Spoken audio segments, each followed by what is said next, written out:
Thoth, he talked about being able to achieve immortality through controlling his incarnations. And what he would do is he would go into something called the Halls of AMENTI.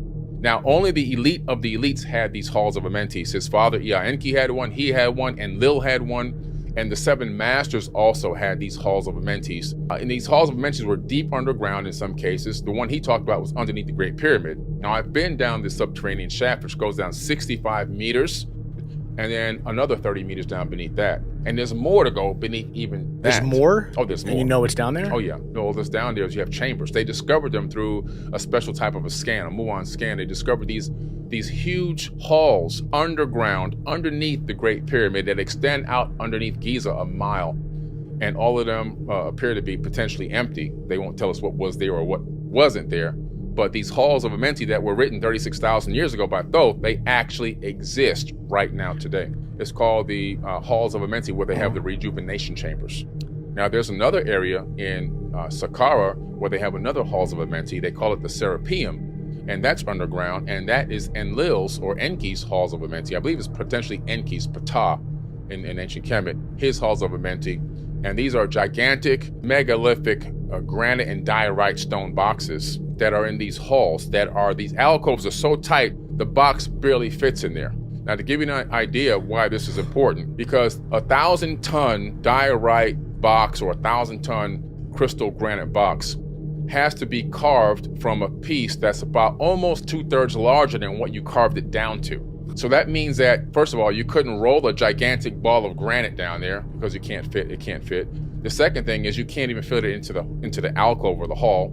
And the third thing is, so you can't carve it in there. So how did they get there? You can't even navigate them after you carve them outside and put it, you can't get them. They're too big to navigate into those alcoves, which means they were manifested there or teleported there. When you analyze these halls, you realize that they look like the halls or segments of modules of a machine. Listen, these things could be 30, 40,000 years old. This is way older than mainstream is saying 4,000 or 5,000. No, these things are tens of thousands of years old, and it's just mind-blowing. Thoth says he would put his body in these things, right? And he would put his body in there. He would create bodies. So we're talking about avatars. Now, this is something we can do right now in science. I can take a skin cell from you right now. In laboratory conditions, I can turn your skin cell into stem cells. Then I could take that culture of stem cells and I can grow them, and then I can create a synthetic embryo from your skin cell. Now I can take that synthetic embryo and I can grow it to a full-grown version of you, and then I can actually transfer your mind into that new body. That's what they were doing right then. Let's look at the ancient Egyptians, for example. During the time of ancient Kemet, before it was called Egypt, these pharaohs, which were demigods, they were half human, half Anunnaki. Kingship was handed down to them to be the liaison between the Anunnaki and mankind after the Great Flood. The Kemetic people were taught about this life extension, and they were taught how to mummify. That was the original origins of mummification. They weren't taught to be mummified, that the kings would be mummified for the purpose of going into the afterlife and sailing on the solar boat. That became a mythology later on with dynastic era Egyptians. The reason why these kings would be buried in the Valley of the Kings with all their gold, all their money, their wives, their cats, right? I mean, the maids and everything else was because they believed they were going to come back and use that. If you were going to go on a solar boat and head into the afterworld, why would you kill everybody and have your money there? Because clearly, you know, your money can't be used in the afterlife. It was because they were told by these beings, who were their relatives, that this is the technique to preserve your DNA. And we will clone you, and we will bring you back, and you will have access to your riches again. The true fact is that they thought they were really coming back to live life again here in the third dimension and regain control of their own kingdom. Now, prior to the Great Flood, we have the Sumerian Kings list, which is located in the Ashmolean Museum in Oxford, England. This list is a stone tablet that is covered in 4 sides with ancient texts and cuneiform writing that has been deciphered for over 180 years, that gives you the ruling and the kingship of these kings and the years that they ruled. One king, Algar, will rule for 28,000 years. Another king ruling for 36,000 years. Another king rules for 14,000 years. These kings weren't dying. These are beings that had found a way to achieve a version of immortality. Right. Some of them could die because in these tales, in these epics, Some are actually murdered and killed through battle and war. Sometimes they can't bring them back. Okay. Sometimes they can bring you back, but sometimes they can't. And Thoth the Atlantean, he says, I can incarnate at will on and in the plane I desire. He's talking about incarnating not only in the third dimension, he says he can incarnate into higher dimensions. Well, there's life in every dimension. We know that the universe itself is comprised of at least 11 dimensions, according to theoretical physicists, like Michio Kaku, for example. Otherwise, the universe would actually collapse. The numeric models would say that it would literally collapse on itself. We also discovered at the Brain Institute about 4 years ago that the human brain connects to 11 dimensions. So we see this connection between the brain and the universe, both having connectivity to higher dimensions. And so in each dimension is a realm, and all these dimensions are stacked directly on top of each other. We're sitting with dimensions stacked on top of us right now. They're compactified less than 1 Planck unit away from the next one in a 90-degree angle. And so that means that what's keeping us from getting into higher dimensions is nothing but a frequency. So if you can match the frequency or vibration of a higher dimension, you can walk right in, which could explain paranormal activity in our realm. Imagine a person ascends here spiritually from this dimension, leaves this avatar body behind, goes to a higher dimension, but they have the ability to match the frequency slightly of our dimension. This could be the source of paranormal activity, apparitions, and all these things. It could be beings that have ascended to higher dimensions or that already existed there that are adjusting their frequency to match slightly the subatomic frequency of the vibration of the third dimension. And the halls of AMENTI, according to the Emerald Tablets of Thoth, are a place where they created these gigantic stone boxes made out of diorite and crystal granite. And these boxes allowed them to put bodies in them, and supposedly bodies with no soul. And they would transfer their consciousness from one body, from their mind to the next body, one body to the next. And they would leave and walk out of these boxes, and they would say they would walk amongst men but unlike men, while they had an empty sleeve inside of these chambers recharging. According to Thoth, there's halls of AMENTIs in many different places, and two that I feel that I have discovered is one underneath the pyramid of Saqqara, the step pyramid of Saqqara, and another complete halls of AMENTI at the Serapeum, about 50 feet underground in Saqqara as well. Underneath Giza, they discovered this plateau underneath the sands, going a mile out underneath the sands of halls. That was about maybe 7 years ago now. The halls in that particular location were all empty, but the halls, the archway halls, were actually there, or are actually there, which is wild. Now, there's a special shaft that I take people to when I take them to Egypt and take them on a special VIP private visit to the Great Pyramid. We spent about 4 to 5 hours there. And there's a shaft called the subterranean shaft that hardly anybody in the world has ever been into, and access is extremely limited. It's locked and chained and everything else. But when we go there, we take the chains and the locks off. We've got the key. And we take you down, if you'd like to go down, this 65-meter shaft that goes down, all the way beneath the Great Pyramid, about the length of a football field. Then another 40 meters drop from there in a straight down angle, vertically going down. There's even more than that down there. So underneath the pyramid is this huge, it's like a whole nother world of shafts and entranceways and closed off doors and everything else, leading to other tunnels and shafts and other places that go underneath the sands of Giza to the halls of AMENTI and many other places. This particular halls of AMENTI, they claim, is empty. And that's pretty interesting. I don't believe that it's empty, but if it is, okay, it is what it is. They're not going to let us get down there. But there's more than one halls of AMENTI. Thoth talks about the fact that, for example, his father, Enki, had halls of AMENTI. The 7 lords also had these different halls of AMENTI. Enki had a halls of AMENTI. So these people were utilizing these chambers, these halls, and these crystal diorite boxes, which were radioactive, as some type of a tool or mechanism to recharge bodies while they were utilizing other bodies. And these bodies weren't stolen bodies. According to them, they fabricated their own bodies. In other words, just like the movie Avatar, they made their own avatars, which is incredible. Same thing we're trying to do today. Let's take a look at what Thoth is saying here. He says, I, Thoth, the Atlantean, master of mysteries, keeper of records, mighty king, magician, living from generation to generation, being about to pass into the halls of AMENTI. He's saying right now in that particular verse, he's saying that he's letting you know who he is and what he's capable of and what he's known for. And he's saying that he's about to descend into the halls of AMENTI. In other words, knowing me in this particular form, in this avatar, is only temporary. You won't see this avatar again because I'm about to go and transfer it to another body. I'll put this one in the chamber and let it rejuvenate for 100 years. He would put a body in a chamber for 100 years at a time. He's talking about getting ready to descend into the halls of AMENTI, not so he can die, but so that he can actually live. These records of the mighty wisdom of great Atlantis set down for the guidance of those that are to come after in the great city of Kior on the island of Undal. In a time far past, I began this incarnation.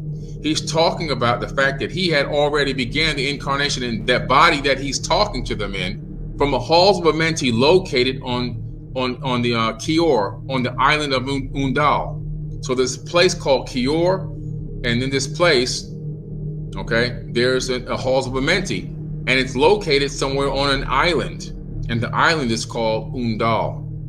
He's talking about his ability to consciously decide when to incarnate. He incarnates at will. As a matter of fact, in the Emerald Tablets, he says he incarnates on and in the plane he desires. We're talking about planes, plane meaning dimensions. So he can incarnate in different densities even. This is a skill that takes a true ascended master and a true understanding of the physics of the universe, which according to him he has obtained. Thoth says, 100 times 10 have I descended the dark way that led to light, and as many times have I ascended from the darkness into the light, my strength and power have been renewed. Then he says, now for a time I descend, and the men of Chem shall know me no more. So he's saying at that point, that at that moment, in that particular avatar body, he was going to descend back into the halls of AMENTI, and he was going to put that body away, let it recharge in the chamber, while he left and used another body and went somewhere else to do another mission. So it says, understand here that the men of Chem refers to the people of Egypt. Yet notice that we get our word alchemy from this Egyptian name. He says that he has descended into the halls of AMENTI where his regeneration chamber is. Certainly, we can understand the concept of cellular regeneration. He says that he spent a total of 10,000 years, 100 times 10, regenerating his avatar over the course of many eons. Thoth says, purposes yet unborn in the womb of time, long ages I dwelt in the temple, learning ever yet and ever more wisdom, until I too approached the light emitted from the great fire. Taught me he the path to AMENTI, the underworld where the great king sits upon his throne of might. Deep I bowed in homage before the lords of life and the lords of death, receiving my gift, the key of life. Free was I of the halls of AMENTI, bound not by death to the circle of life. He's talking about the fact that at this point he had become a master of incarnation. In these words, Thoth explains he has now overcome reincarnation. He has now achieved the ability to consciously incarnate at will and transfer his mind into any new body. Now for a time, I go among them into the dark halls of AMENTI, deep into the halls of the earth, before the Lord of powers, face to face again with the dweller. Raise thy high over the entrance a doorway, a gateway. He's talking about a stargate, leading down to AMENTI. Few there would be with courage to dare it. Few passed the portal to the dark AMENTI. Raised over the passage I, a mighty pyramid. He's talking about the Great Pyramid. Using the power that overcomes Earth's force. He's talking about anti-gravity in ancient times. He's talking about using the power that overcomes Earth's force. He's talking about using something that overcomes gravity. Anti-gravity is what he's talking about 36,000 years ago. Deep and yet deeper place I a force, house, or chamber. From it I carved a circular passage, reaching almost to the great summit. There in the apex set I the crystal, which is missing now from the top of the pyramid, sending a ray into time-space, drawing the force from out of the ether, concentrating upon the gateway to AMENTI. So in some way, the apex crystal that's missing from the top of the Great Pyramid used to harness some type of cosmic energy, and he utilized that energy in tune with the pyramid, which is the machine itself, to keep the bodies, or those chambers, recharging the bodies or regenerating the bodies. It was one of the sources of power. He says, other chambers I built and left vacant, all to seeming, yet hidden within them are the keys to AMENTI. So we see he has some fake halls of AMENTI in case people stumble on some and discover them. And then they look empty, like there's nothing there. But there is something there for the one who has the key to access them and utilize them. So this is just incredible. This is an incredible level of knowledge. This is an incredible level of advanced and forward thinking. It's superior thinking. We are just now today trying to barely scratch the surface to this level of technology that they achieved tens of thousands of years ago. Though says, so that I might be here when again I return from AMENTI, while I sleep in the halls of AMENTI, my soul roaming free will incarnate and dwell among men in one form or another. They slept in rejuvenation chambers for 100 years at a time as they astral projected and traveled amongst the universe. Did you hear what I just said? They slept in regeneration chambers for 100 years at a time as they astral projected and traveled the universe. Flashed forth my soul through infinity's beauty. Far through space I flew with my thoughts. Rested out there on a planet of beauty. Strains of harmony filled all the air. Shapes were there, moving in order, great and majestic as stars in the night, mounting in harmony, ordered equilibrium, symbols of the cosmic, like unto law. Many of the stars I passed in my journey, many of the races of men on their worlds. We're talking about multiple planets with multiple races of men. Many races of men. Not one race, many races. Some reaching as high as the stars of the morning. In other words, some reaching golden age level, high spirituality, high technology. Some falling low in the blackness of night. Some collapsing civilizations. Each and all of them struggling upward, gaining the heights and plumbing the depths. Moving at times in realms of brightness, having glimpses of greatness in them, right? Living through the darkness, but trying to gain the light. Isn't that where we are right now? Isn't that where we are right now as a civilization? As a civilization right now, this exact moment, this is exactly where we are right now. Struggling upward, getting the heights, and plumbing the depths. We rise up, right? We then, hey, this is great, we're doing okay. And then some crazy stuff happens and we go back down again. Isn't that right? Many of the stars I passed on my journey, many of the races of men on their worlds. Now, why am I reading that again? Because it's very interesting to me that in so many texts that I've read, there's very few, there are some, but very few references to men being of multiple races on different planets and worlds. This is one of the very few that actually exists. One of the very few that actually exist. Many the races of men on their worlds. In other words, men on worlds is normal, and races of men on worlds is also normal. It's not abnormal. It's actually normal. He has the ability to keep a body, like I said, in the chamber and let his soul roam into a new body, and then he'll dwell amongst men. He could be here right now, today. You say, well, where'd he go? Where's Thoth at right now? Oh, he could be just chilling right now. He says, emissary on earth am I of the dweller. Now let's look up that word emissary so you can get an understanding of what it exactly means. It says here, a person sent on a special mission, usually a diplomatic representative.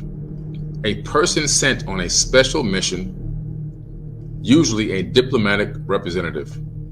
Deep in Earth's heart lie the halls of AMENTI, far beneath the island of the sunken Atlantis. It's beneath Atlantis, okay? It's beneath Atlantis. Now, there's several halls of AMENTI, and the clue to this is in this particular tablet, he's talking about the halls of AMENTI underneath Atlantis. And in another chapter or another tablet, he's talking about the halls of AMENTI underneath the Great Pyramid. There's also another halls of AMENTI in the vicinity of the pyramids at Giza. And I know exactly which one it is. It's at Saqqara, which I'll talk to you about in a minute. Halls of the dead and halls of the living. You see, halls of the dead and halls of the living.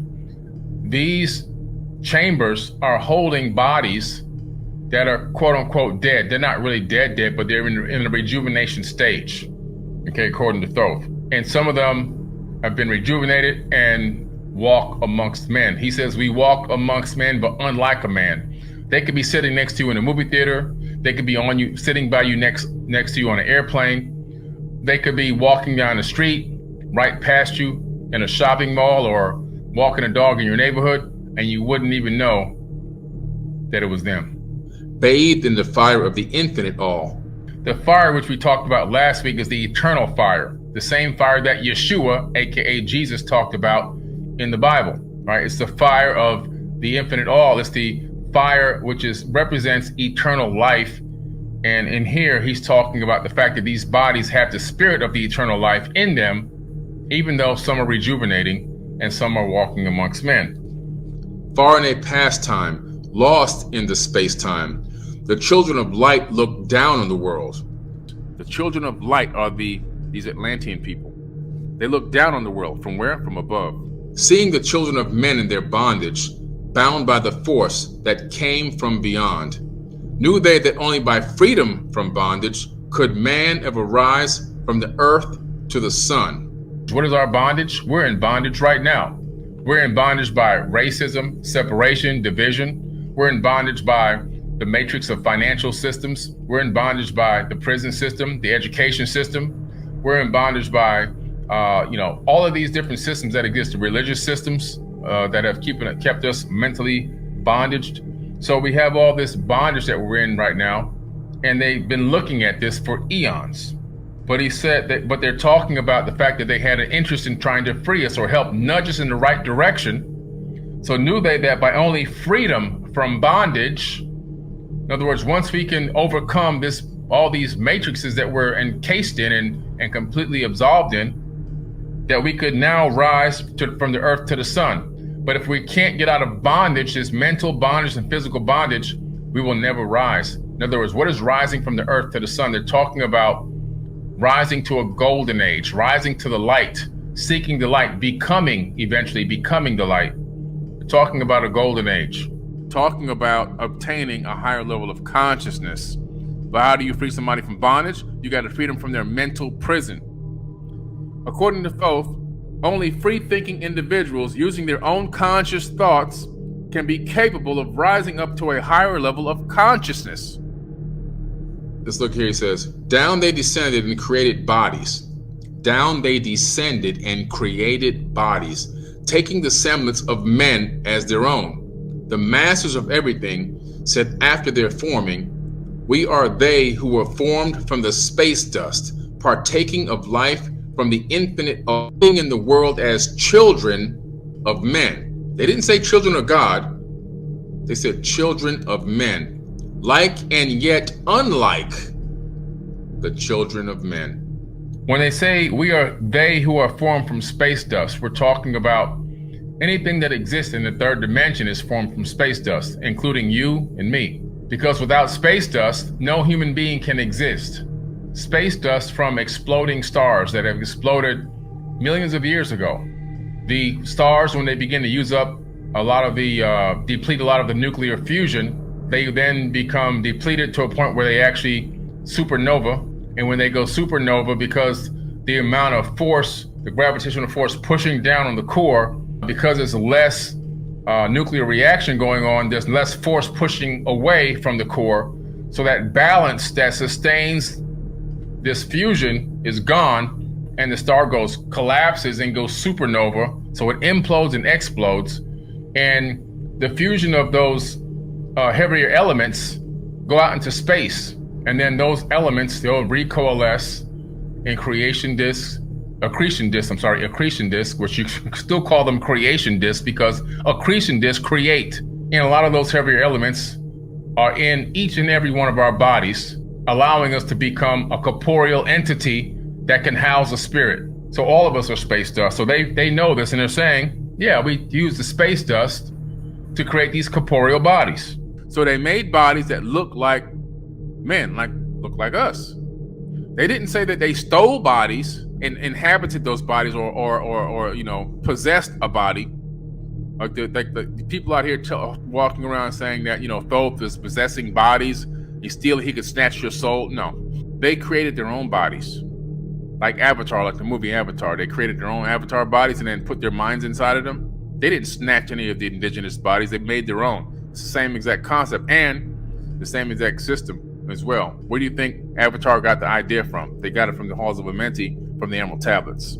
They're living here, walking amongst us right now as children of men, like and yet unlike the children of men. So they say that they are like men, but unlike a man. They're walking amongst us, looking like men. You wouldn't even know the difference. You wouldn't be able to even tell that who you're talking to is a cloned avatar body with a transferred consciousness inside of it. You wouldn't even be able to tell. You would have no clue.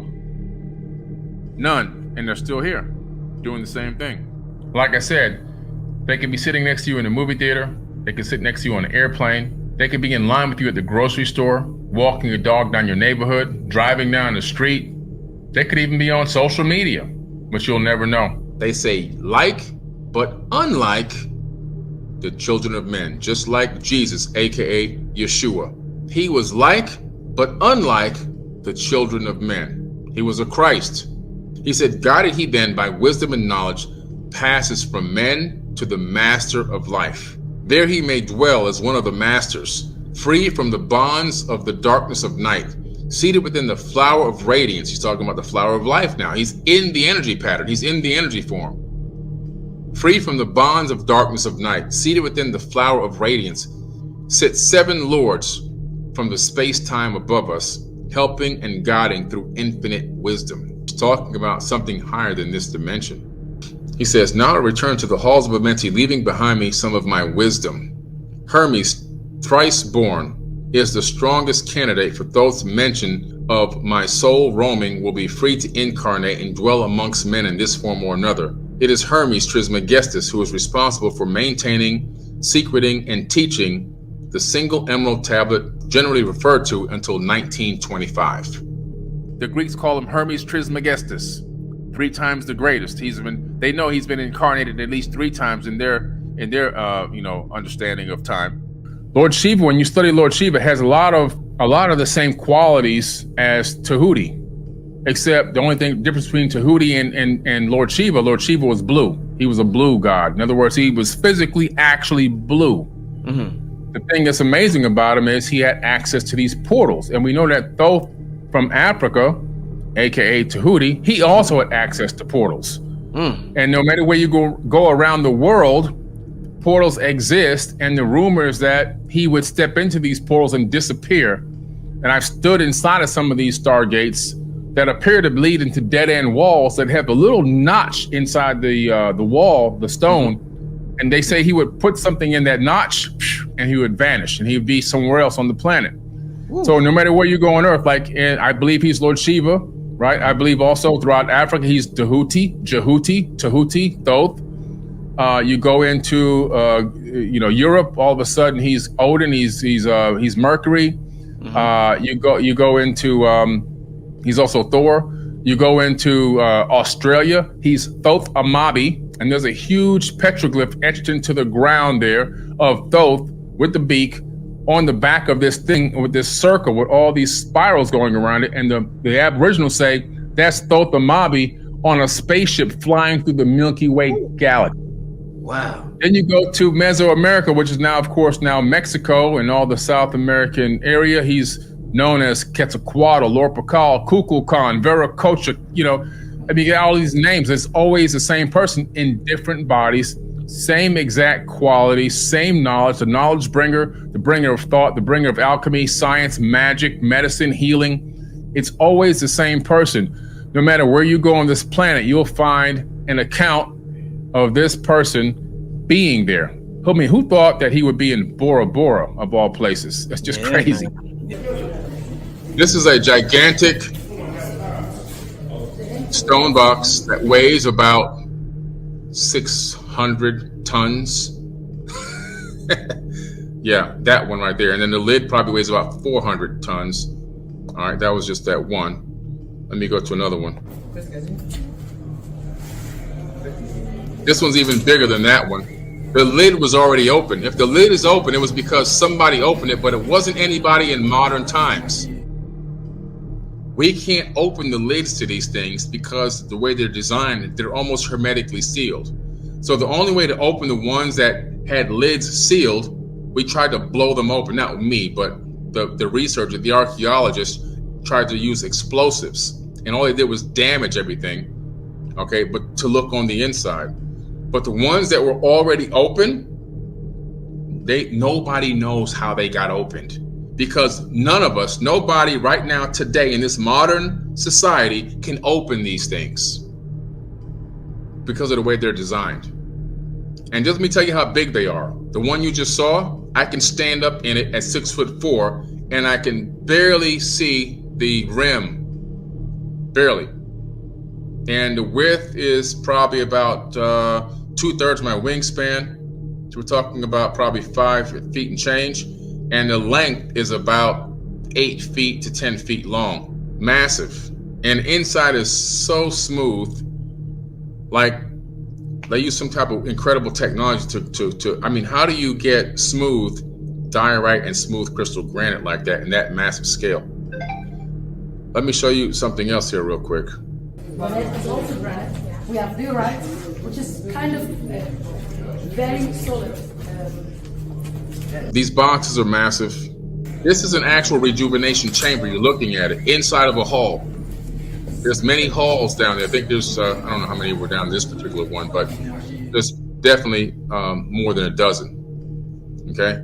And each one has one of these megalithic boxes. That particular box was about 1,000 tons. That's crazy numbers.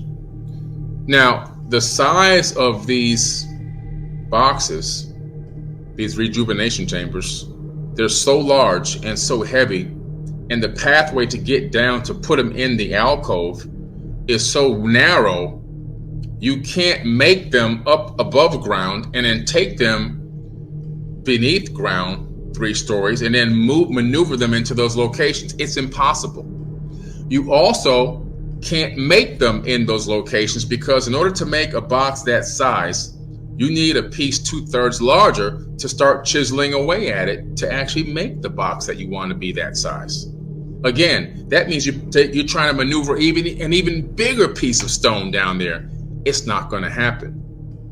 There's only 2 ways to do those, to get those in there. One is teleportation, and the second way is the ability to manifest them there in some way, shape, or form that we don't understand. That is what makes it so incredible. And the fact that, I'm the only person to discover these 2 locations as being linked to the halls of AMENTI. We talk about anti-gravity a lot, and Thoth talked about utilizing anti-gravity. Obviously, I only read a small piece, but the way that he's creating this anti-gravity is via cymatic frequencies. He talks about using frequencies to levitate objects and to also manifest matter in the 3rd dimension. He talks about utilizing photons and cymatics together to create solid matter. Now, just only a few years ago, scientists right here on this planet Earth, human beings, just discovered a way to create solid matter from what? From light and frequencies. We just finally accomplished that just recently. So what Thoth is talking about 36,000 years ago that sounds like magic, guess what? It's basic peer-reviewed science now. Let's take a look at how frequencies can actually elevate stones or levitate stones.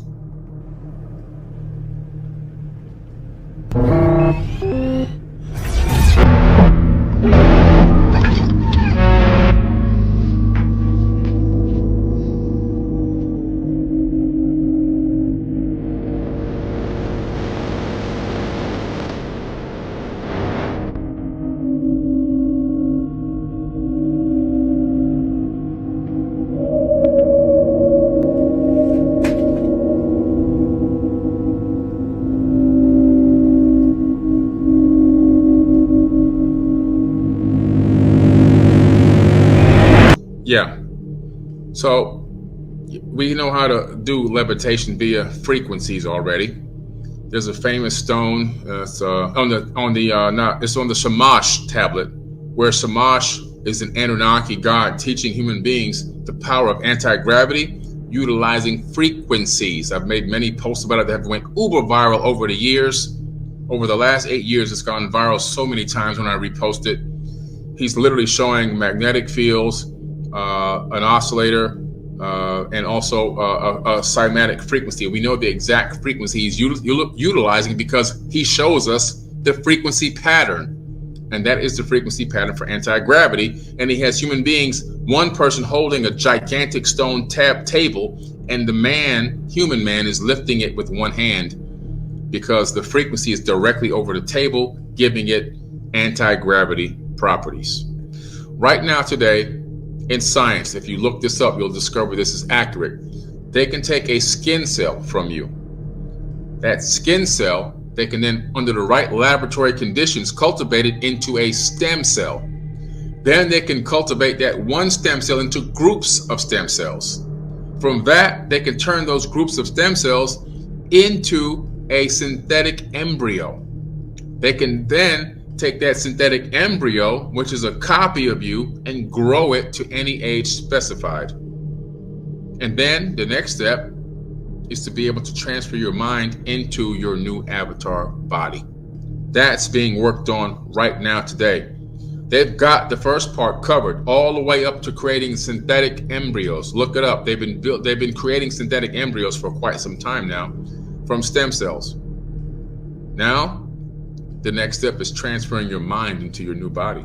It's a whole new level of understanding immortality, which is how these ancient people understood it. Okay? So what is this telling you? We're talking about the fact that this halls of AMENTI and this transfer of consciousness, it's a realistic concept. So if you hear it in the ancient text and you don't know about the technology part that's going on right now in this era, and you hear somebody talk, these ancient beings were talking about transferring their consciousness. Now that's way out there, man. That's psychobabble. Oh, really? Well, let's open up the science books, because right now there's theoretical physicists and scientists and biologists working on this today, and they've already achieved it with the monkey. Transferred the monkey into a computer. So what are we talking about? We're talking about reality all of a sudden. We're talking about real science all of a sudden. We're talking about understanding that you can take a person's mind and move it around from place to place and keep it consistent, keep it the same exact frequency, which makes that particular consciousness what we consider to be a unique individual, right? The 2045 Initiative is a nonprofit organization. We're talking about right now, our current time. The 2045 Initiative is a nonprofit organization that develops a network of community of researchers in the field of life extension. The main goal of the 2045 Initiative, as stated on its website, 2045.com, is to create technologies enabling the transfer of an individual's personality to a more advanced non-biological carrier and extending life, including to the point of immortality. We devote particular attention to enabling the fullest possible dialogue between the world's major spiritual traditions, science, and society. As evidenced by the information provided on 2045.com, it appears that we are following in the footsteps of the Atlanteans, who were seeking eternal life in the physical form. Take a look at some of the goals and initiatives being planned by the group 2045.com, and they've already achieved a couple of these. From the year 2015 to 2020, 2045.com would like to create and supply the world with affordable Android avatars that will be controlled by a system that links people's brains with computers. They've already transferred a monkey's brain into a computer using that same link. The monkey's body is dead and the monkey thinks it's still alive and it's living inside of a computer. Right now, today, 2020 to 2025, they would like to create an autonomous life support system in which a human brain can be taken out of the body and kept alive while being linked to a robotic avatar. Their hope is that a person whose body is failing them can live a full life. They're getting all this from the tablets. 2030 to 2035, the group at 2045.com wishes to create immortality by building a computer model of the brain that allows human consciousness to be transferred to the artificial carrier, giving everyone the possibility of cybernetic immortality. 2045. By this date, 2045.com, we would like to have established a new era for humanity in which technological brains are transferred minds. Sounds like the halls of AMENTI to me. Let's look what DARPA has planned for the, the Avatar project is what they're calling it. DARPA, that's the U.S. military black budget project, right? Of course, they always want to find technology like this and then see how they can actually weaponize it. So DARPA reveals their Avatar program. The Defense Advanced Research Projects Agency, or DARPA, is an agency in the United States Department of Defense responsible for the development of emerging technologies for use by the military. According to Sebastian Anthony of Extreme Tech News, the Avatar project goal is to work on interfaces and algorithms to enable a soldier to effectively partner with a semi-autonomous bipedal machine and allow it to act as the soldier's surrogate. So what they're saying here is they're going to create a symbiotic consciousness link from a soldier that could be in a bunker somewhere underneath the mountain, but he's consciously going to be symbiotically connected spiritually through his consciousness to a field robot that is a military field robot that's in battle, whether it's on the ground, whether it's in air, wherever it is. And so they will control this robot through their conscious link, and that way, if the robot is destroyed in battle, the link is severed, and the soldier is still alive. That's what they're doing. DARPA wants to develop the walking equivalent of an unarmed aerial vehicle, a bipedal robot drone, where the controlling soldier is hundreds or even thousands of miles away from the war front, using a consciousness link. They are 300 years ahead of us. Us meaning civilians of the world, them meaning the governments and militaries. Their technology is 300 years ahead of us. Like I said before, whatever you can think, whatever you can dream up from any sci-fi movie you have ever saw in your life has already been done. Effectively too, not just tested, but actually accomplished and done, and actually can be put to use. And some are being put to use without our knowledge of it, and with no congressional oversight whatsoever. A lot of these black budget projects, most of these UFOs that are flying around are not UFOs. They're IFOs, identified flying objects. They were made by private corporations that are funded by the Pentagon. Facts. And Thoth said, "He who by progress has grown from the darkness, lifted himself from the night into light. Free is he of the halls of AMENTI, free from the flower of light and of life." They knew about the flower of life 36,000 years ago, which is something that exists throughout all space-time. At every Planck unit in space-time exists a flower of life, which embedded within the flower of life is a 64-grid tetrahedron, and the connecting vertices of those tetrahedrons create something called the vector equilibrium. At the heart of the vector equilibrium, you have an unlimited, unparalleled source of power. It's the 0 point that everyone's been looking for. It's located in the flower of life pattern, which is super ancient. We've got depictions of it on statues and artwork and carvings from tens of thousands of years ago. Thoth is talking about this 36,000 years ago. This might not be the podcast for you, man. If you're not willing to open your mind and learn about what happened in the ancient past, if you want to go to some old wives' tales and fairy tales, this ain't gonna be the podcast for you, buddy. You must well go ahead and move on. All right, we're not scared like that. Over here, over here we're learning. Over here we're expanding consciousness. Over here we're exploring and asking questions and looking for connections. We're not into all that. It must be Satan. It's demons. We're not into that. That's for That's for spiritual babies. If you're a spiritual baby, just get off of this. Just get off this podcast. You can't handle this. This knowledge is too powerful for you because it's tearing down your belief system and it's ripping your soul out of your body. It's scaring the hell out of you. And if that's the case, Just go ahead and move on, man. Go watch something else. Go watch ESPN or the Olympics, whatever. Go find something else to do. Go play with your kids, something, go talk to your wife or your whatever. But don't hang out on here because we're not into all that scary, spooky stuff. All right? We're too mature for that now. Those days are over. Okay? All that blind faith stuff and that demons are scaring us. Those days are coming to an end. Okay? Your days are numbered. Bible thumpers, your days are numbered. Y'all are the last, or maybe 2 generations more, and y'all be done. People are asking questions and waking up nowadays. It ain't no more of this crazy stuff. We're not into the psychosis anymore. All right, we're beyond that. We're beyond that stage. Our minds are so far advanced and so capable of understanding higher concepts and exploring different information. It doesn't scare us anymore. We've got rid of the boogeyman called the devil that can whisper in your ears and trick you and beguile you and all that crazy shit. We're done with that. Those days are over. All right, just move on to something else. Thoth says, not as the little men of the present age did, but the mighty ones of Atlantis live and die. But rather from eon to eon did they renew their life in the halls of AMENTI, where the river of life flows eternally onward. Now that's an interesting statement. He's talking about the river of life. Listen to what he says here. He says, not as the little men of the present age did, but the mighty ones of Atlantis live and die. He said, rather from eon to eon, that's thousands of years he's talking, did they renew their life in the halls of AMENTI, where the river of life flows eternally onward.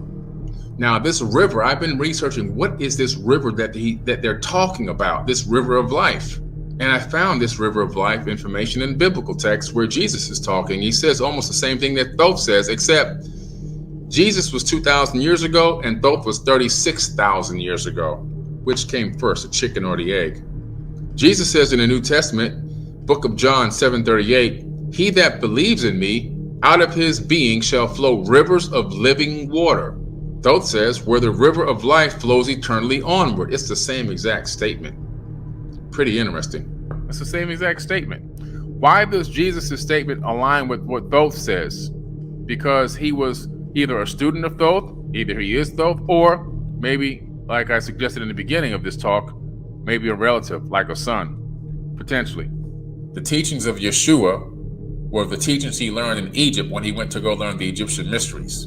He's saying the same things because this is the source that he learned it from. In these passages, we can already see that the tone is set for reincarnation and regeneration, very similar to the biblical statement in 2 Corinthians 5:2-7. We grow weary in our present bodies, and we long to put on our heavenly bodies like new clothing. For we will put on heavenly bodies. We will not be spirits without bodies. That's in the Bible. Let me say that again. We will not be spirits without bodies. While we live in these earthly bodies, we groan and sigh, but it's not what we want to die and get rid of in these bodies. We want them to clothe us. Rather, we want to put on our new bodies so that these dying bodies will be swallowed up by life. God himself has prepared for us this, and as a guarantee, he has given us the Holy Spirit. So we are always confident, even though we know that as long as we live in these bodies, we are not at home with the Lord, for we live by believing, not by seeing. So in the biblical text, they're already talking about the fact that when you die, you will be reincarnated into a new body. You're not going to be some floating light spirit with no body. It clearly states that you're going to get a new body. They said you won't be a spirit without a body, 2 Corinthians. Now, what is a human being right now? A human being is a spirit with a body.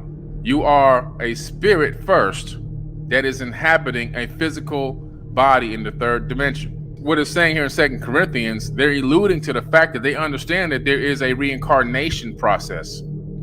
That even after you, quote unquote, pass on to your next life, the spirit also then again longs for some type of a corporeal body, or they're alluding to the fact that they're looking forward to putting on their new corporeal body. Interesting. Just showing you how some of these texts from religious books line up with ancient teachings and most likely it was taken directly from ancient teachings. Okay? So we're talking about an understanding of these people who wrote a lot of the parts of the biblical text. They were writing from their perspective as well, based on other ancient texts where they got the information about regenerating bodies, getting new bodies, transferring consciousness into new bodies. This is what this is saying. It's talking about putting on a new sleeve, getting rid of the old sleeve and getting it hopping into a new sleeve. It said, we will not be spirits without bodies. So you're going to have a spirit and a body. Well, you right now have a spirit and a body. Nothing's going to change. And Thoth said, but in the time yet unborn will I rise again, mighty and potent, requiring an accounting of those left behind me. Another interesting statement made by Thoth many thousands of years before Jesus tells his disciples that he will rise again in Mark 9:31. Then beware, O men of Chem, if ye falsely betrayed my teaching, for I shall cast ye down from your highest estate into the darkness of the caves from whence ye came. Betray not my secrets to the men of the north, or the men of the south, lest my curse fall upon thee. Remember to heed my words, for surely I return again, and I require thee which ye guard. Ay, even from beyond time and from beyond death will I return, rewarding or punishing as ye have requited your trust. In the biblical text of John 14:20, Jesus declares to his followers, I go away and come again unto you. Tell no one the Son of Man has risen again. Thoth says, for surely I will come again, betray not my secrets. This is the same stuff. Why is Jesus' stuff, or I call him Yeshua, that's his real name, why is it the same? Because he learned it from the same source. That's why he's reteaching. Just like if I become a physicist and I have a school and I'm a professor, I have students come and I teach my students. Some of those students will become professors and they'll be saying the same things I taught them. This is the same scenario we have here. The emerald tablets of the Atlantean Thoth laid hidden and buried under the Great Pyramid of Giza for centuries. The date of their concealment is unknown, but we do know it was sometime after Thoth left his earthly kingship over the Egyptians. You see, Thoth had ruled over the land of ancient Kemet before it was even called Egypt. According to the Egyptians, not according to me, he ruled for 16,000 years, one man, over the land of ancient Kemet. He even helped them rebuild civilization there after the Great Flood. He rebuilt a post-diluvial, highly advanced civilization there. After some time, he left, and he went to Mesoamerica, and he built the Teotihuacan civilization. What's Thoth's name in Africa? He's known as Thoth, but he's also known as Tahuti. And what does Teotihuacan translate to? The city of Tahuti. Same person, two different continents in ancient times. Even now, under the Great Pyramid of Giza lies an undiscovered place of otherworldly appearance and the access point to a realm referred to as the Great Halls of AMENTI. For generation upon generation after the earthly departure of Thoth, specially appointed priests of Thoth from the early departure performed as guardians to the hiding place of this domain. Those pyramid priests are still there. I know them well. I see them every year. Around 1200 BC, priests removed these tablets from Egypt and carried them throughout the world to all former Atlantean colonies. Now, this is important because, like I always say, Atlantis was not just a ringed city located in one place, potentially in the Atlantic Ocean, right, or the Pillars of Hercules, but Atlantis was many capitals on Earth. The ring city was one of many capitals, and they had kings ruling over different regions of the planet. That's how it was set up back then. What ended up happening is they all went to war against each other. And the war extended from Earth to the moon and even all the way to Mars, the god of war. And there's a reason for that, but that's a whole nother podcast that gets into the Epic of Atrahasis. And the Igigi wanted to go to war against the kings of Earth, Enki, Enlil, and Anu. The further away from Egypt the priests traveled, the more new civilizations experienced religious renaissances. Do you understand what's going on here? These tablets hold the key behind all spiritual beliefs. And wherever these priests traveled with the knowledge of what's in these tablets, as they were teaching and preaching the knowledge in the tablets, which really are the secrets of the mystery schools, people in those regions began to spring up new religions, spiritual beliefs out of nowhere. There you can actually track the path of tablets around the world as new religions and new spirituality beliefs would begin to pop up and crop up everywhere, because these emerald tablets are the main source for most belief systems that exist.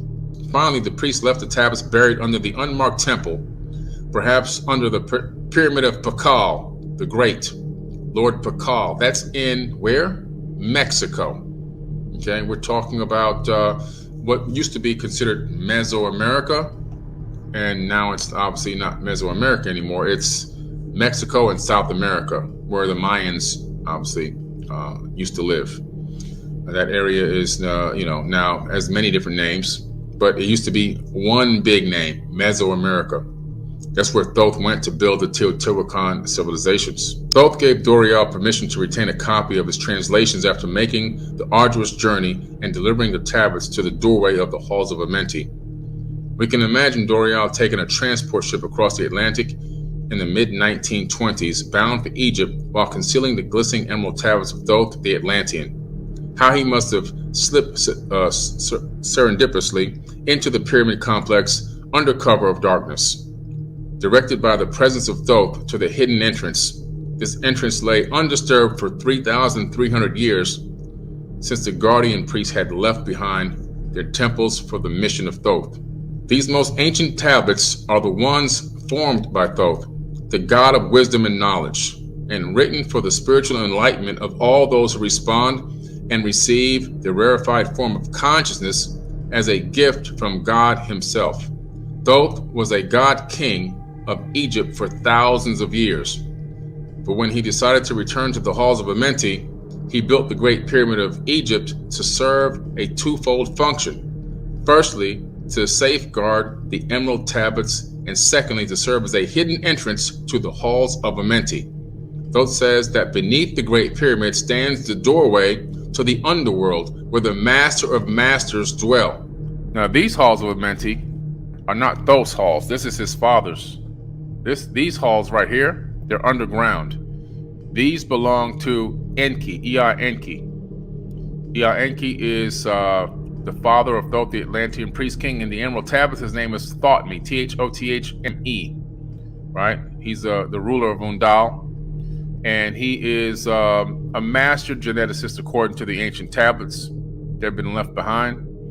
Now, what's interesting is he also had his own halls. These people, these advanced beings, they had their own rejuvenation chambers that they would go to store their own avatar bodies, that they would take the time to clone them in some way that we don't understand.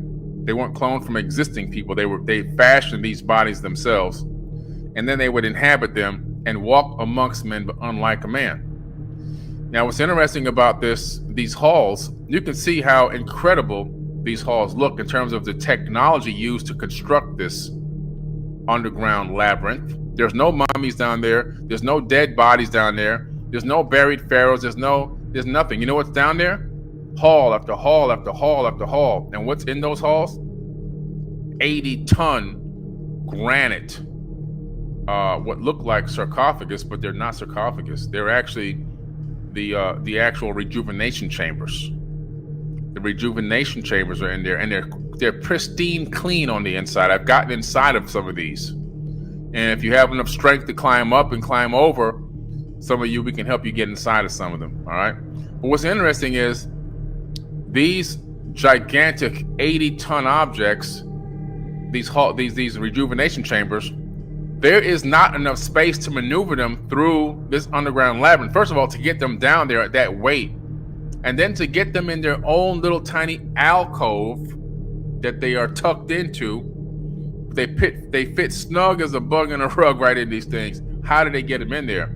There's no way to even turn the corner to get them in, which means they materialized them down there. After carving out these halls underground, they then vitrified the rock to make it a firm structure. And then after they did that, they materialized these gigantic megaton megalith rejuvenation chambers directly into their alcoves. and they were all connected with it through a network, an energetic network. They were connected energetically down there. You could feel the energy when you go down there, and then they would get inside of one of these. Those would climb inside, or this was Enki's. He would climb inside of one, and he would transfer his consciousness into one that was already ready to go inside of another one of these halls down there, and then he would get up and climb out of that chamber, but leaving the other body he just left, the other sleeve he just left behind, rejuvenating down there for about 100 years, while he climbed it out and walked amongst men in another one. And when that one wore out or got injured or got sick, he'd go drop that one off and go into another one. They had many bodies already established and set and waiting for them to be able to just come and take a new sleeve whenever they needed one. Okay? Incredible. All right. Here is another one. You see how tight that is in there? This 80-ton rejuvenation chamber. You can't even turn the corner to get it in there. If you did find a way to get it down that deep and down the hall to get it turned into that corner, you wouldn't be able to do it. You just couldn't do it. And you can't make it down there, because to make granite top and bottom of that size and that magnitude, you would need a piece of granite probably the size of the room I'm sitting in, probably a 35 by 50 room. Just a granite would need to be that big and that massive to carve it down to the size that's here. Forbidden knowledge, guys. I'm inside of the Serapeum at Saqqara. This place is incredible. First of all, there's things in here you wouldn't even imagine could exist. The lid on this sarcophagus is super massive. It weighs about 70 tons. The base weighs about another 80 tons. The two together, well over 100 tons of granite from Aswan, which is about maybe 200 miles, maybe 300 miles away from here. We're in the middle of the desert. Not only that, how did they get it into this narrow area and set it in here like this? And what was it for?